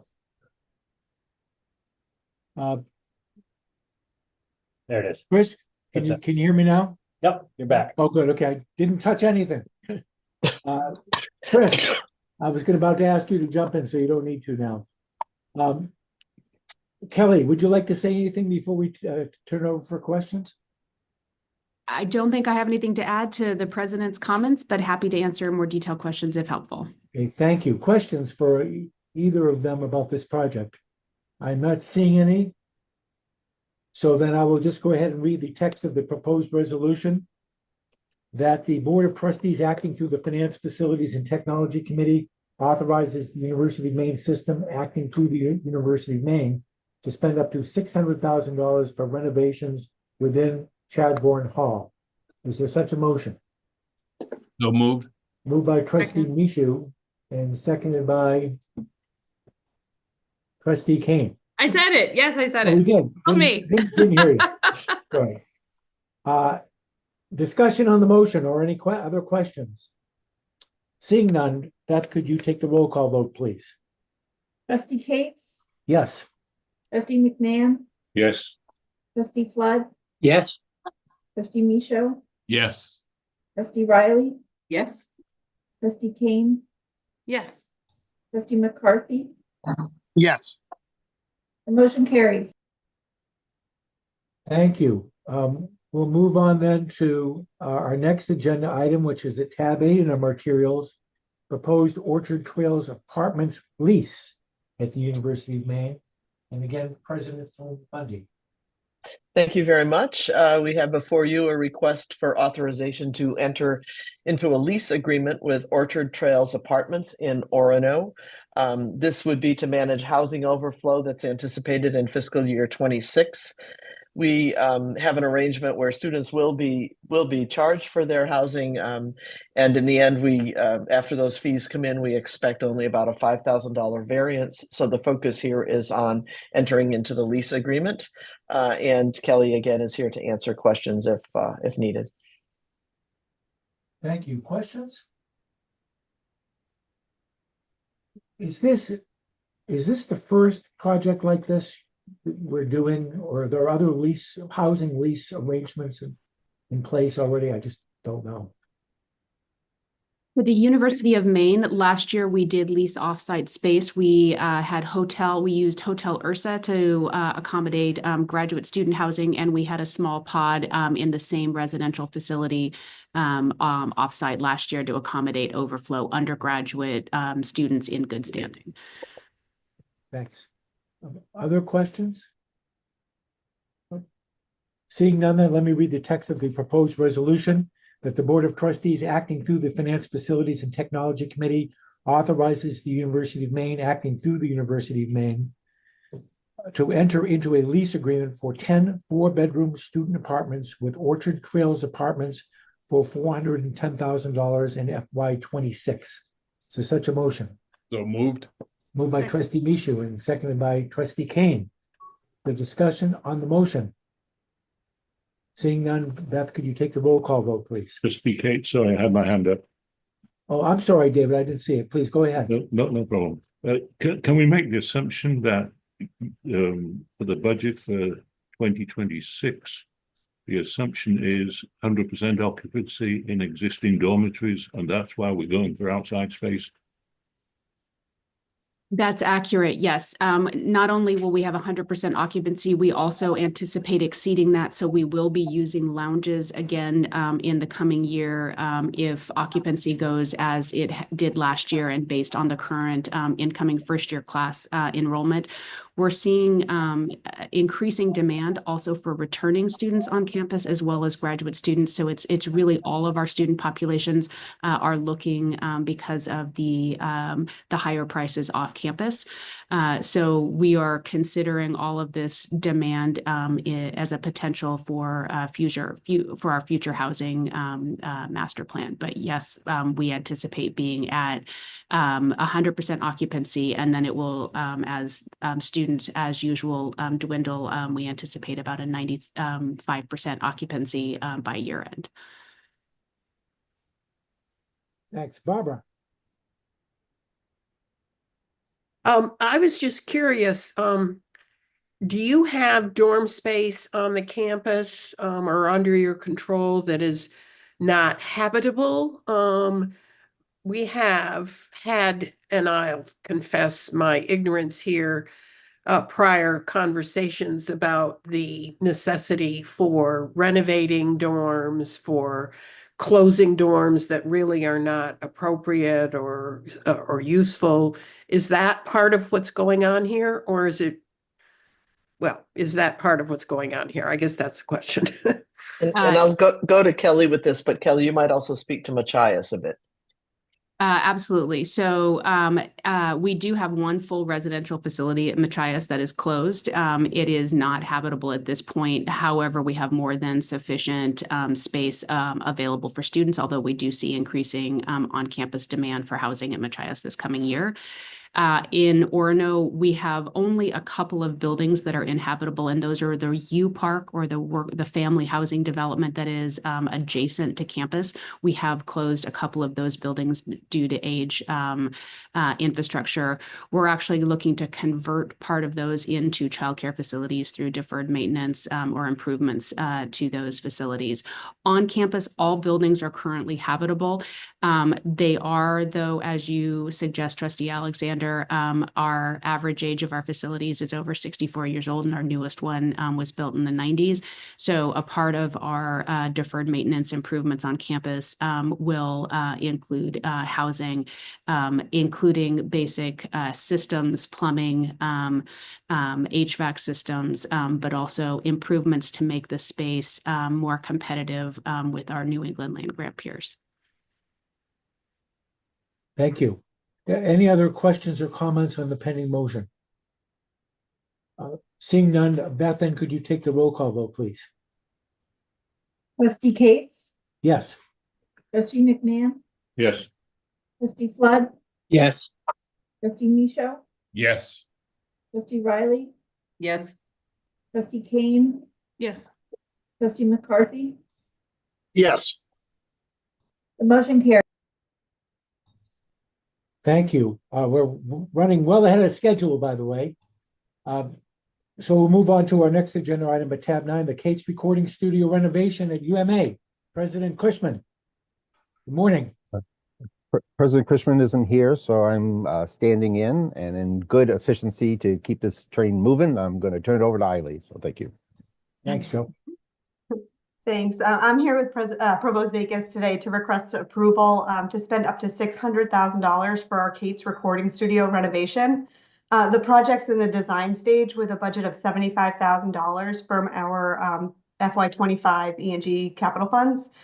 We would like to spend up to an additional $525,000 in FY26, again from capital funds, for essential upgrades that include wall dampening, ADA compliance, and cutting-edge recording equipment. This project has kind of been on our radar for the last few years, but we were doing some HVAC renovations throughout the entire building. So we needed to wait for those to be completed, but then once they were completed, it was very obvious that we needed to do these renovations to make sure that the sound was appropriate in the space.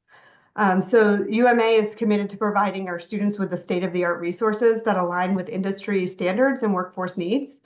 With the launch of UMA's new Bachelor of Arts in Music Technology in fall 24, we have a critical opportunity to modernize our existing recording studio into a premier learning environment that will directly support student success and career readiness.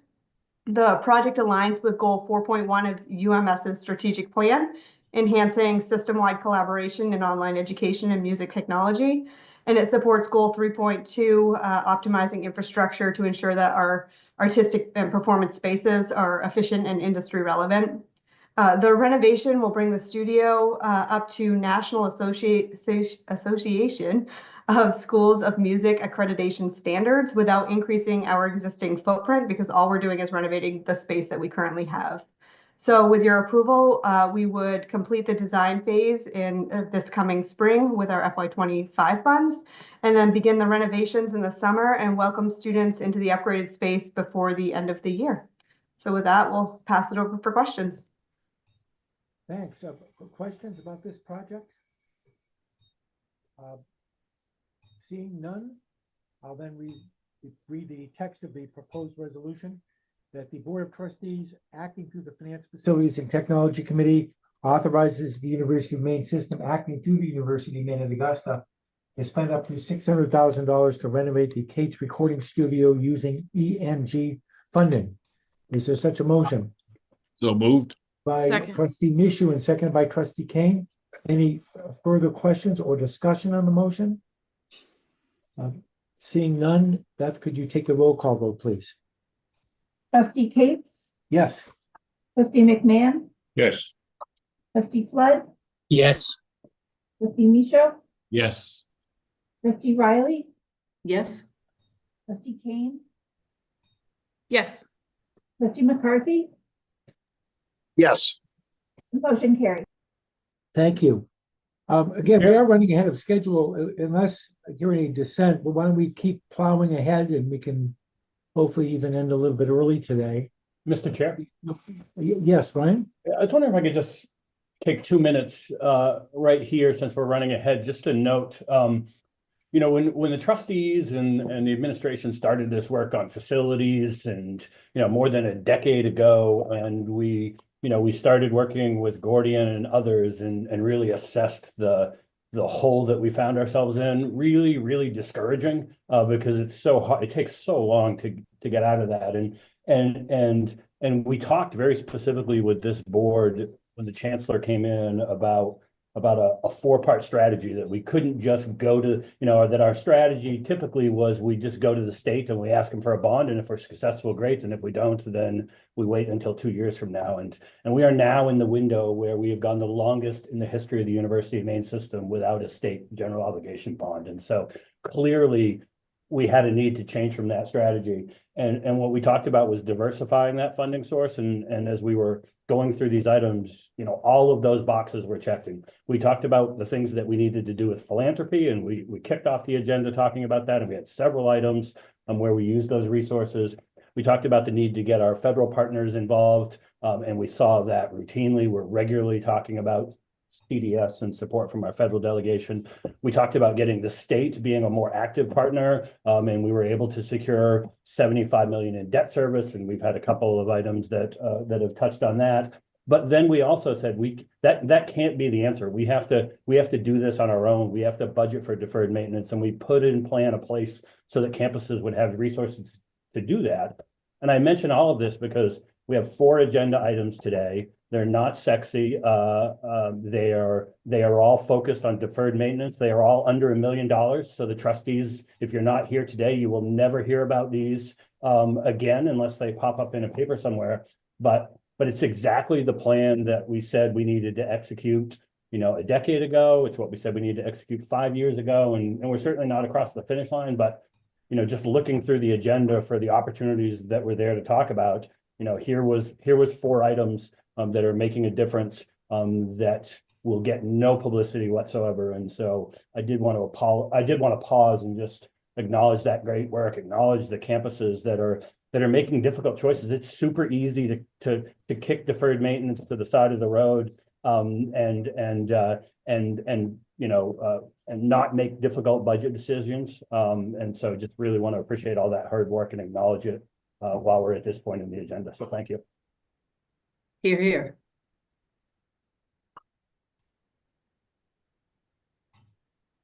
I think we lost your audio again, Roger. Oh, boy. Oh, there it is. Okay. I think it's just, it fades out. Yeah, I'm having internet problems here at the office for some reason today. Thank you for that great summary. And you're right, it's due to the hard work of a lot of people over the last X years, and not the least of which is you. So thanks for your leadership on that. And I know you regularly mention names like Norm Fournier and Carl Turner, and I'm going to add Trish to that list, the previous FFT committees and your staff, and certainly Chancellor Malloy and his commitment to these issues ever since he's been here as well. So thank you. And that really puts things into perspective. Thanks. Okay, moving on to always the highlight of our semi-monthly meetings, the IT project updates from Vice Chancellor Placido. Thank you. Appreciate that introduction. I'm glad this is a highlight. I certainly enjoy doing it, and I'm excited about all the work that we're doing here. Just making sure everybody hear me okay? Okay, lots of head nods. Thanks for the engagement too. So yeah, good morning, and thank you for the opportunity to present an overview of some ongoing IT initiatives. as per usual, these are just a few of our active projects. Picking out the ones that are strategically designed to reinforce our infrastructure, operational efficiencies, and advance the university's overarching mission of providing educational excellence. First one I wanted to let you know about is a multi-factor authentication, something that we pushed out all fall. We had piloted it over the past couple of years for critical places like financial aid and some other areas that needed the enhanced security. But with the rise of compromised accounts and cyber attacks, and now AI cyber attacks, we really needed to get into this space. It's also something that we needed to even explore cyber insurance with any of the vendors. This was a requirement. So appreciate everybody's engagement on this. On January 1, we were made the requirement widespread for all full and part-time folks. We didn't completely force cut people off, I'll say it that way. January 1, we're giving them a window with lots of screens that say, hey, you've got to do this. We didn't want to impact the beginning of the spring semester in any way. So we're continuing to push that. We have reached 80% among faculty and staff with 95% of our full-time personnel. A little bit lower on the part-time side, and that's partly because we probably have some active, we show them as being active, but they only taught a semester and they're not coming back and that kind of thing. So it's a little bit of a data discrepancy. But real pleased, and again, thanks to everybody for being patient. I know no one wants to go through extra steps to log in, but that's a great step forward, and a great step forward to our team that had to make all that happen and make sure we were ready to do something at scale.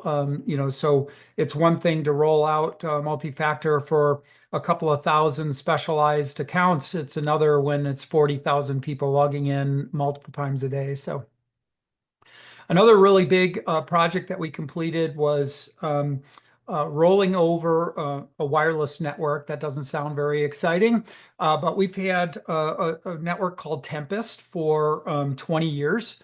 It's our most used network across the state. It is a shared resource that you can log into from any of the campuses. It was very easy to use, primarily because it was an older network architecture with unencrypted traffic, very low security standards, and frankly exposed us. The problem was in terms of moving away from it was so embedded in our operations and so many people using it. We had to have a really well thought out plan, which the team did. We started this last summer, went through the fall with communication. Turned out there were lots of specialized networks, lab equipment, med devices, and things that we had to come up with plans. And we did meet our goal of January 1, rolling over, turning off the old network. And now we have two versions, a secured version for our faculty and staff, and then a even more secured version for those specialized devices that work. Moving on to Boomi, I've mentioned this a few times. This continues to be something that will push us forward in our ability to integrate all of our systems, which is a major weakness right now. The enterprise services team has done the installs both in dev and production. The teams are going through certifications. They've passed their first levels, and this semester going through advanced certifications. They are actively working to use Boomi to do first focus on anything revolving recruiting and admissions, our marketplace systems that need attention for integration. And there are literally hundreds of these integrations going on in Kludgy sort of old school ways that we're going to be migrating onto this platform in the coming year. But our goal is to have everything up and running in most of the first primary systems done this spring. And then, of course, it will be ongoing from there. This is something that is just so key to all aspects of IT, is getting the systems not just installed and working, but talking to each other. And this is what's going to do it in the future. High Point Course Auditor, I've mentioned this. This is a key piece of our unified accreditation work.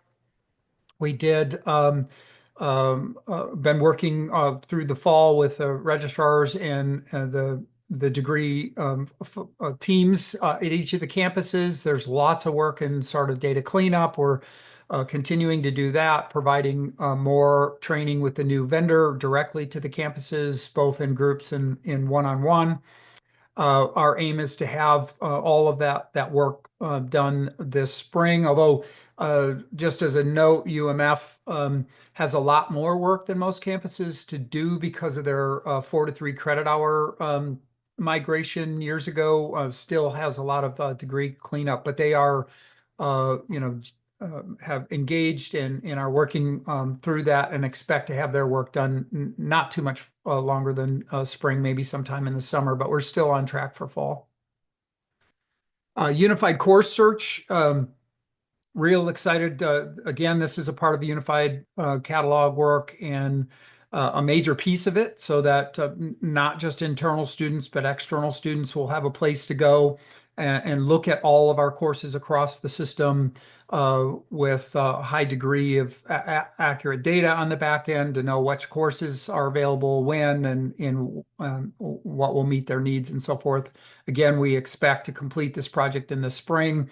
Vendor's been absolutely phenomenal to work with, and we've done all the code specs, met with the internal folks to get scope redesign and all of those things, and we expect to have a prototype in April and expect to launch again at the end of spring. So looking forward to that. Raptor has been a great success, and we're leveraging on top of what we've already done with them. We're scheduled sometime this month delivering some key enhancements to that. Notable milestones include completion of ACE and Credly document type implementation, some extra verification, near finalization of export scripts that support campus-specific transcripts, and so forth. So that has really been a boon to everyone. ResLife, we had some older residency life software that was retired. We needed to retire because it was outdated, and so we've implemented its eResLife platform. It's still on schedule. The vendor training completed, phased rollout well underway. Of course, all the teams on the campuses are heavily engaged. This was a heavy lift for many people, and some of the campuses with smaller footprints of residence life, that it was even harder for them. They have teams of 1 and 2, and so I really wanted to say thank you to UMA and UMFK for sticking with it, and I think they're going to get some great benefits out of it. Obviously, places like USM and UM, this is high risk for them, but high reward too, because they have such volume. So appreciate everybody's work. Parchment transcripts and our diplomas. We did finish the Parchment project in January, but we had to give notice to National Student Clearinghouse that we were going to stop using them and do this internally with Parchment support. And we had to give them 90 days. And we do have a very thorough transition plan worked out with, and National Student Clearinghouse is still a great partner. There was nothing wrong with their process. We just got Parchment allowed us to do some more automated things internally. So want to make that clear that we're not walking away from them. We still use them as a partner for many other parts of our work, and appreciate their partnership and coming up with a detailed transition with us. So they're, again, the National Student Clearinghouse will deactivate their services March 7th. Parchment will pick it up. We will have everything on Parchment side up a few days before then. Of course, it's already been tested and everything, so we'll be good to go there. So again, a lot of work from a lot of team members. Finally, and I could have picked 100 other things, and we'll talk more at the full board meeting about unified catalog in more detail. But I wanted to let you know that we're also, taking a step back from IT communication perspective. We know that this was also a gap. We need to be standing out in front, providing a better communication.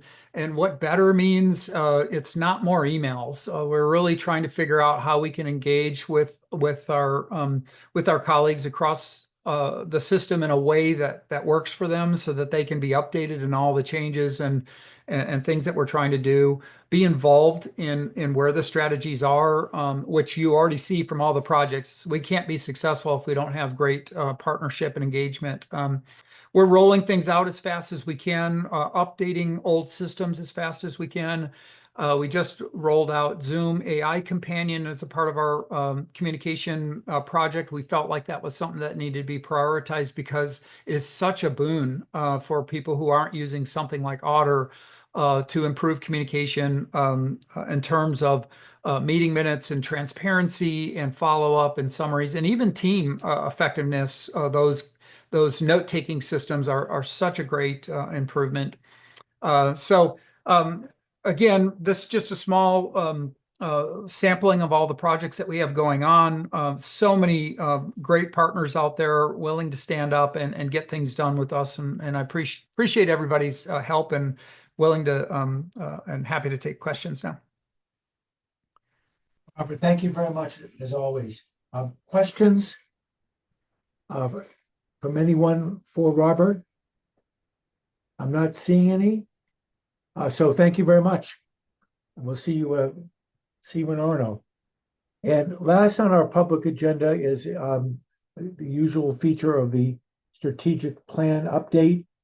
Vice Chancellor Lowe and Gretchen Catlin will present that. We'll take up again another chunk of the issues assigned to us on this committee. Ryan? Yeah, well, thank you, Mr. Chair. Again, as we've been doing, we did an update at our December meeting, and again in October. For February, we'll split this up, and so I'll talk about an item, and then I'll shift it over to Gretchen. You'll recall really the first several items that we have on our FFT spreadsheet are budget related, and so I'll address all of those generally at the same time, with really just an update of where we are in that process. Institutions are finalizing their FY26 budget right now. Presentations are due right now.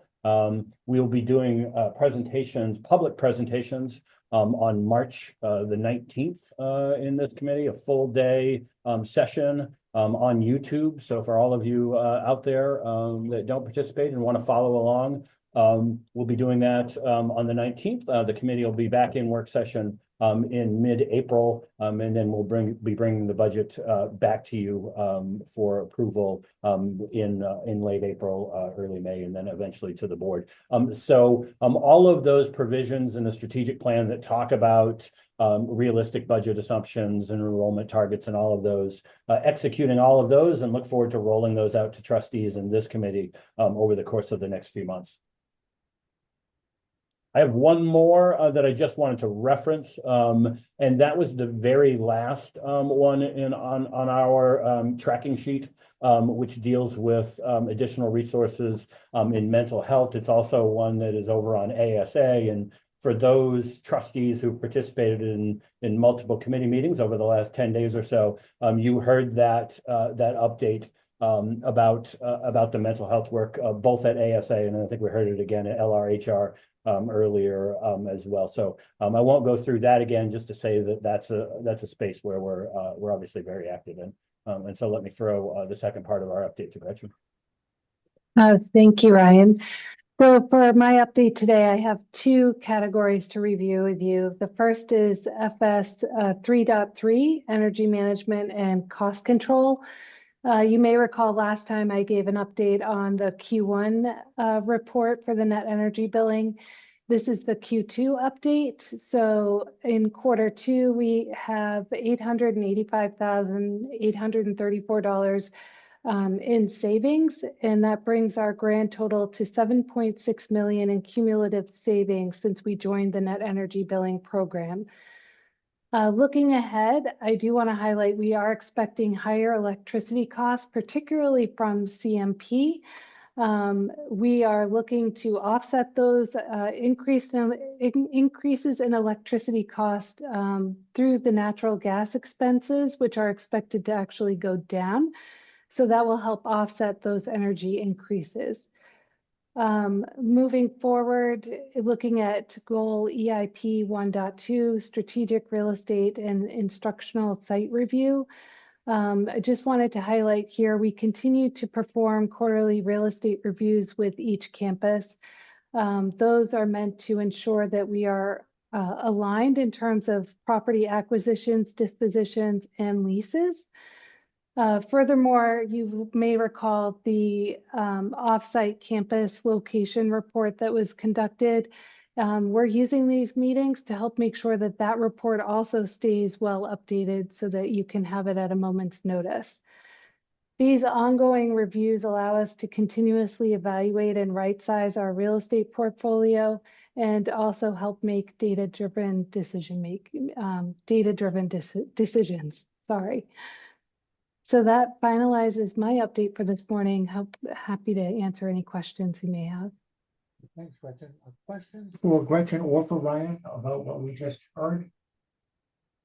Again, important for us, and I know that Trustee Kane certainly agrees for us to keep on top of these strategic plan report backs, because that's what's preventing this strategic plan from sitting on the shelf and gathering dust. And it's truly a living document. So we're going to do this every meeting. Any questions or comments? Do you see David's hand is raised, Roger? I see it now. Thank you, David. Gretchen, do we have any plans, assuming a time of day pricing of electricity comes in, do we have any plans at the overall level to see how we could utilize that? Strikes me that this could be an opportunity for reducing electricity consumption. If I missed the first part of your question, Trustee McMahon, was that the time of day managing the usage? Yes, it was.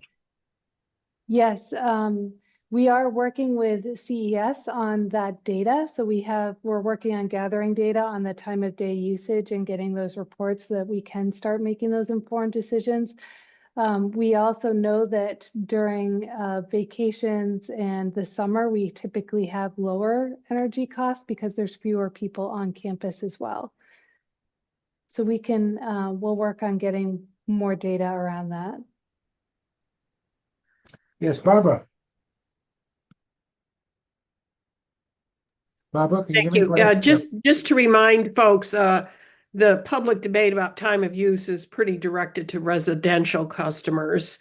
The large commercial entities such as the University of Maine can shop and select alternative providers for electricity generation side of the bill at your leisure.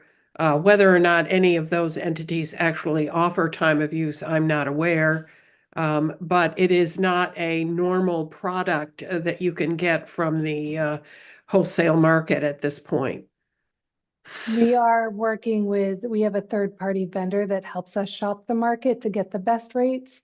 But what we are looking for is more of that data though, because we have so many different meters across all of our campuses, and to be able to track and quantify the usage by each of those meters would be helpful. That's for sure. CMP has all the data, but trying to find it in light of your multiple hundreds of meters is probably a big task. It certainly is. Thanks. Other questions for either Ryan or Gretchen? I'm not seeing any. So thank you. So we'll conclude this. And we're now going to move to go into executive session to consider a few matters. And for those of you who are not participating in that, we won't be coming back into public session following that. We'll just move to adjourn. So we will adjourn from executive session. So for those of you who joined us, thank you very much. Before we go, Chancellor, anything you want to say this morning for the good of the order? For the good of the order, this is one hell of a meeting. If you look at all of the steps that we've taken, and I'll thank Ryan for his statement about how we have changed our investment structure in ourselves. I can remember when I interviewed for this job, everyone was saying that our biggest problem was that we weren't getting enough students. And I pointed out at that time, your second biggest problem and the cause of your first was that there had been a lack of investment in your infrastructure for the better part of 50 years. And although it'll take us much longer than the years that I've been here to catch up, we are in fact making genuine progress. And as a result, I believe it is one of the reasons that we are seeing a continued numbers of people joining us and increases, certainly this year. And we just have to keep it up. And I hope that people will remember for a long time to not shortchange the need for our infrastructure investments on an ongoing basis. It is something that has hurt us in competition with other land grant R1 universities, for instance, in New England, but it also had an impact on every one of our universities and most certainly some of our smallest universities. This has been one great meeting, quite frankly, and I want to thank the trustees for believing in these efforts and ratifying them, at least at the committee level. So thank you. And to all of the team, by the way, on each of the universities and in the system office, really just a bang up effort. Thanks, Chancellor. Thanks for keeping that theme in front of us on a regular basis. Okay, so if there's nothing further, could I have a motion for the Finance, Facilities, and Technology Committee of the Board of Trustees to go into executive session under the provisions of 1 MRSA Section 4056A to discuss the evaluation of personnel and the consideration and discussion of appointments, employment, and duties, and 1 MRSA Section 4056C to discuss the condition, acquisition, or disposition of real property or economic development and premature disclosure of the information would prejudice the competitive or bargaining position of the University of Maine system. Is there such a motion? So moved. Moved by Trustee Michaud and seconded by Trustee Kane. Any discussion on the motion? Hearing none. Beth, could you take the roll call vote, please? Trustee Cates, Yes. Trustee McMahon, Yes. Trustee Flood, Yes. Trustee Michaud, Yes. Trustee Riley, Yes. Trustee Kane, Yes. and I believe Owen has stepped out. The motion carried. Thank you. And again, we will not be coming back into public session for those of you who are here. Thanks, and see you in executive session shortly.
Okay, I think we are all back and I, nothing further to come before the group. I'll declare the meeting adjourned and have a wonderful afternoon, everybody, and enjoy the